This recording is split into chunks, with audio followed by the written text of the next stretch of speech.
आज हम लोग कक्षा 12th का हिंदी का गद्य भाग का प्रथम लेसन बातचीत का अध्ययन करेंगे।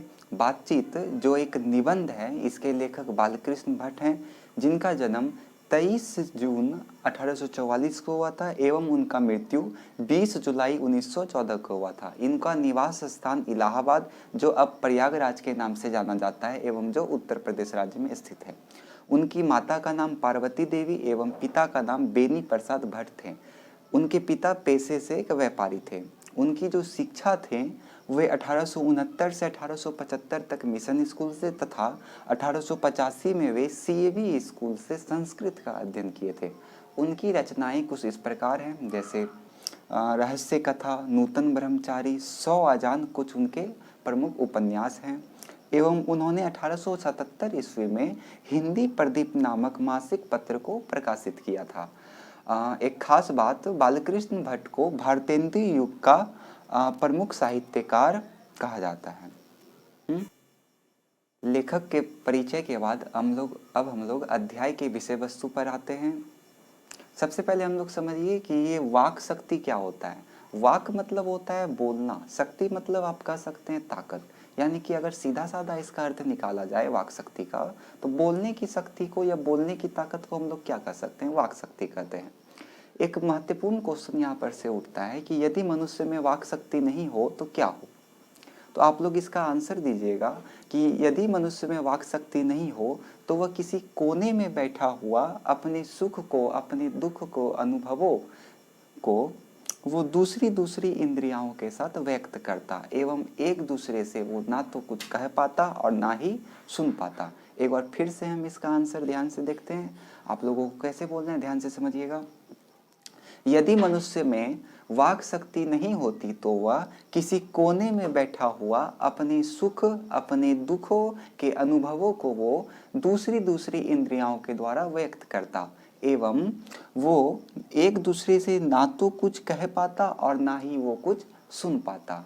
उम्मीद करते हैं कि आपको इस क्वेश्चन का आंसर याद हो गया होगा। एक बार फिर से रिपीट करते हैं। यदि मनुष्य में वाक शक्ति नहीं हो तो क्या होगा, इसका आंसर आप लोगों को देना है। यदि मनुष्य में वाक शक्ति नहीं हो तो मनुष्य या लोग कोने में बैठे हुए अपने सुख और दुख के अनुभवों को दूसरी इंद्रियों के द्वारा व्यक्त करते एवं एक दूसरे से वे ना तो कुछ कह पाते और ना ही वे कुछ सुन पाते। बातचीत के संबंध में बेन जॉनसन और एडिसन ने अपने अपने विचार कुछ इस प्रकार दिए। बेन जॉनसन ने कहा कि बोलने से लोगों का या मनुष्य का साक्षात्कार होता है। यदि कोई मनुष्य बोलता है तो हम उसको पूर्ण रूप से जान सकते हैं। और एडिशन ने बातचीत के संबंध में अपना विचार यह दिया कि जो असल बातचीत है वो केवल और केवल दो व्यक्तियों के बीच में हो सकता है। जब दो व्यक्तियों के बीच में बातचीत होता है तो वे खुलकर आपस में बात करते हैं और अपने अपने दिल का बात एक दूसरे से शेयर करते हैं। उदाहरण के लिए आप लोग अपने बेस्ट फ्रेंड को ले लीजिए। जैसे आप लोग अपने बेस्ट फ्रेंड के साथ बात करते हैं तो आप लोग खुलकर बात करते होंगे, दिल की बात भी कर देते होंगे साथ साथ। किंतु जब वहीं आप दोनों के बीच बातचीत करते करते तीसरा कोई आ जाता है तो वो किस प्रकार से हो जाता है कि मानो वो अंगूठी में नक्शा जुड़ गया हो। लेकिन जब चार लोगों के बीच में बातचीत होता है तो वो बातचीत नहीं रहता, बस एक फॉर्मेलिटी बन जाता है, उस बातचीत का कोई आधार नहीं होता है। आइए हम इसको रिपीट करते हैं एक बार। जब दो लोगों के बीच बातचीत होता है तो वे लोग आपस में खुलकर बात करते हैं और दिल की बातों को भी करते हैं। किंतु जब तीन लोगों के बीच में बातचीत होता है तो मानो वे एक अंगूठी के नक्शा जुड़ जाते हैं। किंतु जब चार लोगों के बीच बातचीत होता है तो बातचीत नहीं कहलाता है, केवल और केवल फॉर्मेलिटी कहलाता है। आइए अब हम लोग देखते हैं कि अलग अलग प्रकार के लोगों में किस किस प्रकार से बातचीत होता है। तो सबसे पहले हम लोग समझते हैं, जब दो बूढ़े लोगों के बीच में बातचीत होता है तो उनका बातचीत का आधार क्या होता है। तो जब दो बूढ़े लोगों के बीच बातचीत होता है तो उनके बातचीत में 100 में से 90% तो शिकायत से ही भरपूर होता है। और वे लोग एकदम बाबा आदम के ज़माना का दास्तान मतलब कहानी, दास्तान को सुनाते हैं। आपके दादा, आपके दादी, अगर आप लोग उनसे कहानी सुने होंगे तो बहुत पुराने ज़माना की वो लोग कहानी सुनाते हैं। बुरा नहीं मानिएगा, जिसमें से कि 4 सच तो 10 झूठ ही होते हैं, ऐसा आपके बुक में लिखा गया है और सही भी बात है। उसमें 4 सच तो 10 झूठ भी होते हैं। इन कहानियों में कुछ प्रमुख इस प्रकार हैं, जैसे कि वे लोग अंग्रेजी शासनकाल के कुछ कहानियाँ बताएंगे, इसके साथ पुराने रीति रिवाज को भी बताते हैं वे लोग। तो सीधा साधा आप लोग बोलिएगा, जब दो बूढ़े लोगों के बीच में बातचीत होता है तो उनके बातचीत का आधार शिकायत होता है। वे लोग बाबा आदम के दास्तान को सुनाते हैं, जिसमें से कि 4 सच तो 10 झूठी होते हैं। इसके बाद जब दो सहेलियों के बीच बातचीत होता है तो उनका बातचीत का जायका ही निराला होता है, जिसका पूर्ण रूप से अर्थ वही समझ सकता है जो दो सहेलियों के बातचीत को सुना हो या उनके जायका को लिया हो। तीसरा, जब दो बूढ़ी लोगों के बीच बातचीत होता है तो उनका बातचीत किस प्रकार से होता है? तो जब दो बूढ़ी लोगों के बीच बातचीत होता है तो उनका बातचीत जो होता है बहू बेटी के आसपास ही भटकता रहता है। वे लोग अपने बहू के बेटों का गिला शिकवा के बारे में एक दूसरे से चर्चा करते हैं। जब लड़कों के बीच बातचीत होता है, लड़का अगर खिलाड़ी हुआ तो वो स्वयं का तारीफ करते बिना थकता नहीं है। जब स्कूली लड़के के बीच बातचीत होता है तो या तो अपने शिक्षक का तारीफ करेगा या तो उसका शिकायत करेगा एवं अपने सहपाठियों का गुण को अवगुण के विषय में चर्चा करेगा।